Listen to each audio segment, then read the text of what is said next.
পুরুলিয়ার নরেন হাঁসদা নিজে শিক্ষার আলো না পেয়েও পথ শিশু ও অনাথ বাচ্চাদের শিক্ষার দায়িত্ব নিজের কাঁধে তুলে নিয়েছেন। এ যেন এক অতি সাধারণ মানুষের অসাধারণ হয়ে ওঠার গল্প।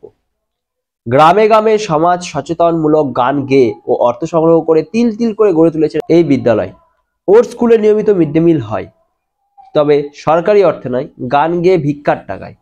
40 জনের মতো আবাসিক অনাথ শিশু সহ পার্শ্ববর্তী মানুষের ভালোবাসায় ভর করে পুরুলিয়ার আরশা ব্লকের ভ্যালি ডুংরিতে তৈরি হয়েছে সিধু কানু মিশন স্কুল, যার মূল উদ্দেশ্য হলো যাতে কোনো অনাথ গরিব শিশু শিক্ষার অধিকার থেকে বঞ্চিত না হয়। নরেন হাঁসদা তার নিজের তৈরি গান, যা কখনো ভ্রূণ হত্যা, শিশু শ্রম, অন্ধবিশ্বাস, নারী শিক্ষা বা নারীদের অধিকারের মতো সামাজিক বিষয়ের উপর আলোকপাত করে আমাদের সচেতন করার চেষ্টা করে চলেছেন।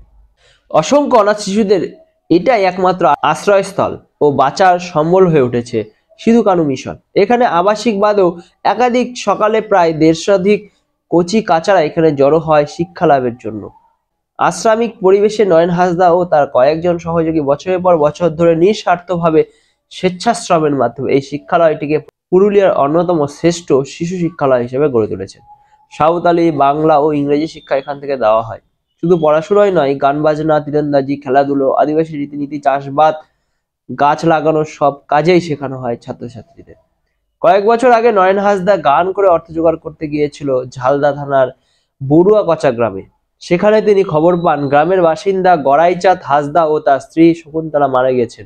ওদের 4 শিশু সন্তান অসহায়ভাবে দিন কাটাচ্ছে এখন। শুনেই 4 শিশু সোমনাথ, রবি, মঙ্গল ও শিবিরকে নিজের আশ্রয়ে তুলে নিয়ে আসেন তিনি। ছোট সিভিলের বয়স 4 বছর, বড় সোমনাথের বয়স 10। ওরা এখন থাকে আশ্রমে। এমন আরো 2টি শিশু রয়েছে সেখানে। নরেনের ভাই সরেন বলেন, ছোটবেলা থেকেই দাদা অন্যরকম, একা একা সারেঙ্গি বাজিয়ে গান গেয়ে ঘুরে বেড়াতো। ও যেমন সাঁওতাল ভাষায় গান গায়, তেমনি গাইতে পারে বাংলা ঝুমুর গান।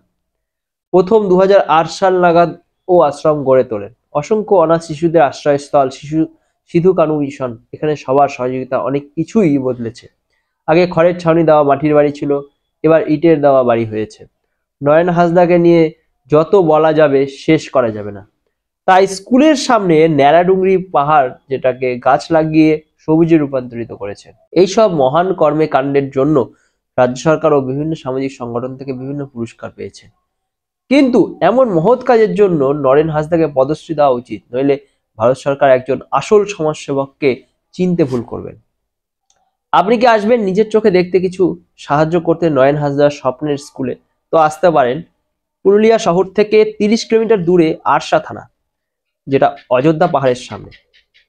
সেই আরশা থানা থেকে বাঁদিকে আরো 3 কিলোমিটার গেলে দেখা মিলবে নরেন হাঁসদার আশ্রম। আরশা গ্রাম পঞ্চায়েত এলাকার ফাঁকা জঙ্গলের মাঝে ছোট ছোট ডুংরি তলায় ভ্যালি ডুংরির নিচে মনোরম পরিবেশে রয়েছে এই সিধু কানু মিশন।